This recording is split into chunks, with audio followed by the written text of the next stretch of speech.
Hi guys, welcome back to my channel. It's Angela.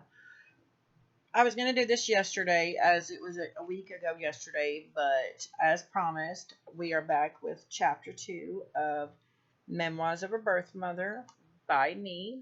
You can find this on Amazon um, in ebook form or book form and on barnesandnoble.com as well.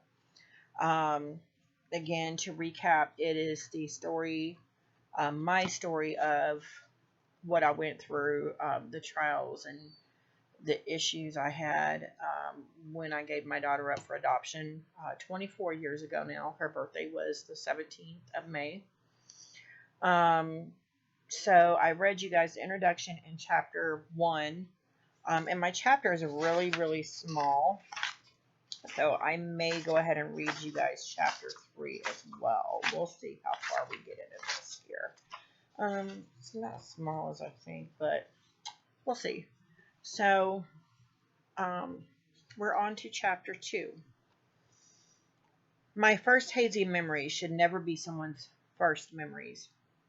I was 4 when my parents divorced, and from that point on, apparently I was the reason my dad left my mom. According to my mother, she then began to show me a level of hate that she claimed was love that I wouldn't wish on my worst enemy, and I have a few. My very first memory was, however, not of my mother. It was my stepfather, husband number 2 of 3 from my mother. I remember it being a bit fuzzy, like I dreamed with smoke or fog around me, but I know for a fact it really happened. He was a truck driver and was rarely home, yet I remember when I was about 5, on a rare day, he was at home sleeping. Or so I thought. I don't know where my mother was, but she wasn't home, and neither was my new brother, his son. Or maybe my brother wasn't born yet, as he is only 5 years younger than me. Either way, I remember my stepfather was sleeping, and I was running around the house of my own accord. Who leaves a 5-year-old to their own devices anyway?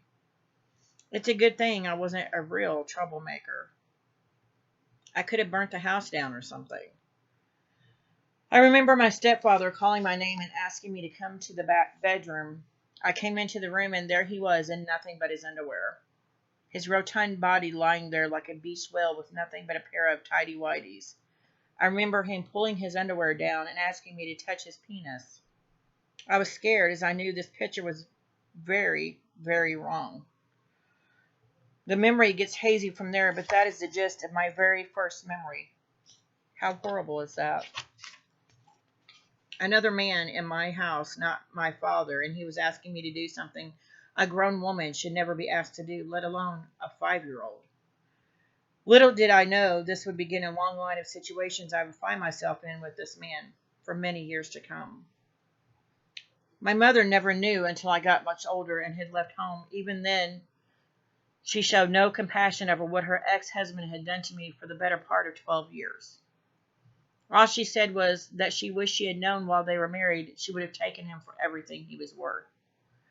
Yet with all the things this man put me through, my mother was always the one in the forefront of my mind. No matter what he did, it was always overshadowed by the fact that my mother never protected me from the likes of him. And she did things to me that were far worse. Maybe it is just that she is my mother and should have been the one to love and protect me instead of being the abuser. My very next memory that I can remember is still a bit hazy, but much clearer. I was around 6 or 7. I had just met my father's new wife, number 2 of 4. I assumed she was trying to make a good impression, and so bought me a little gold clutch purse with wooden handles. It was fantastic. We had just come from visiting him and his new wife, which I can't really remember, but we were headed home. I was going on and on about my first new purse, as kids are wont to do when they get something new and shiny they like. I clearly remember my mom driving our 1980-something station wagon down a gravel road. I could see the dust flying behind us as we drove and smell the dry earth in the car. It was the typical station wagon back then. You know, the one with the wood paneling on the sides and the back window so large you could fit a Little League team in it. It is funny the things our mind chooses to remember so clearly. My mom was driving my little brother in the back seat, and I was in the front passenger seat, no seatbelt, of course.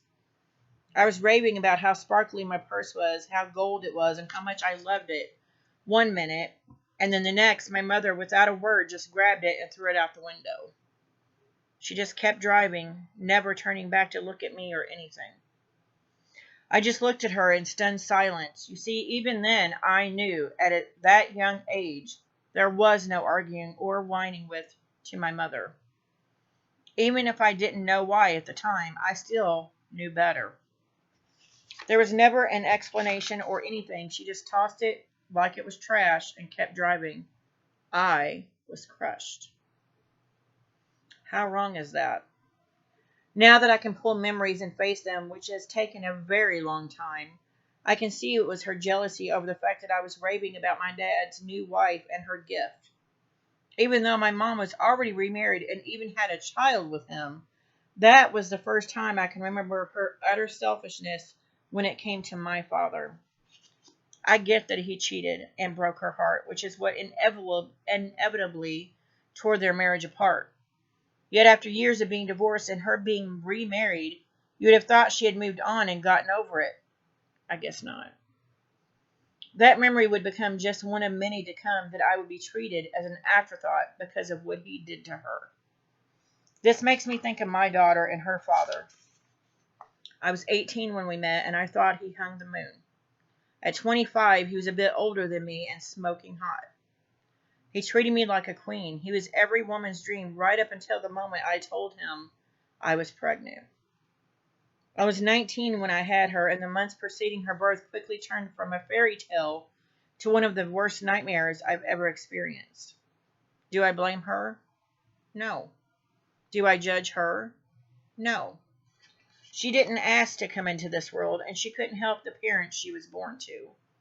That second memory has always plagued me because I knew that day would come. I knew that the day would come when my daughter would ask about her father. I didn't know what to say, and as prepared as I thought I was for it, I still wasn't ready for it when that day came. I was raised in church. I was raised hating someone as a sin, but for many years, I hated her father for what he did to me. Hate is a strong word, but it is appropriate here. I even used to say to my husband that in all seriousness, I would probably go to prison if I ever saw him again because I would literally kill him. Yet nothing he has ever done to me could ever make me turn on my daughter. It is simple to me. She shouldn't have to pay for the sins of her father. Why is it so hard for my mother to grasp this concept? Every sin my father committed against my mother was she punished me for, and then some, for many years. It's funny, I can't even remember the two of them together, yet I paid the price for all his infidelities. I no longer wish to kill my ex. I still haven't forgotten all of his transgressions. I guess that is the one trait I inherited from my mother. You wrong me, I may at some point forgive, but I will never forget. How can I forget, though, when I'm still trying to forgive? I loved this man once. He was my everything. I was even willing to be one of those 50s type housewives for him. Instead, he ripped a hole in my soul and shredded what little innocence I had left. I guess I should thank him for that. Without that experience, I would have never figured out I was better than what he had to offer. I am worthy of everything. It is true, what doesn't kill you makes you stronger. Because of him, I am strong enough to fight for what I want. My mother's second favorite saying was, "You look just like your father, and I can't stand him." What message do you think that sent me hearing those words over and over for years? Maybe that she couldn't stand me either because I looked so much like the man that betrayed her. That is what it always sounded like to me. It took me a long time to realize that it wasn't my fault genetics had played a cruel joke on her. That her daughter looked so much like her past mistakes. Or maybe there is more to their divorce than she let on. Maybe she drove him to another woman. Maybe she knew their failed marriage was her fault and I was just a reminder of that. For someone that seemed to hate my father so much, she made damn sure he was the focus of so many of her speeches. She kept those bad memories alive by constantly talking about him. There's a very thin line between love and hate, and I think she straddled that line for many years.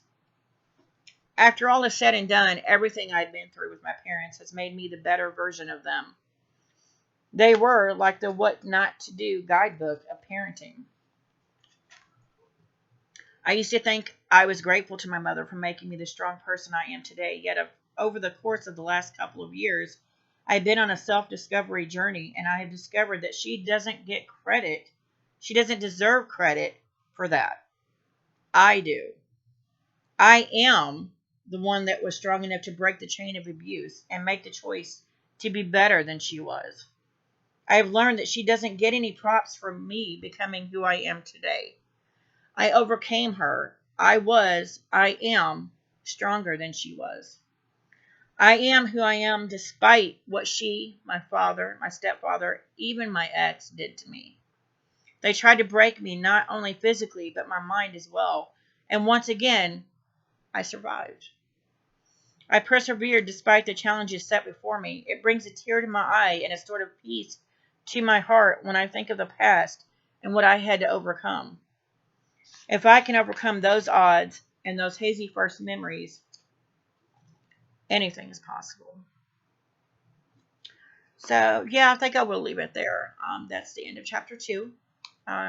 Check back next week for chapter 3. If you like this video, give me a thumbs up. If you want to see more videos, please subscribe and don't hesitate to click that notification button so you don't miss any more chapters in the future. And I will go ahead and put the link to this book on Amazon and Barnes & Noble down below. And you guys have a great afternoon. Thanks.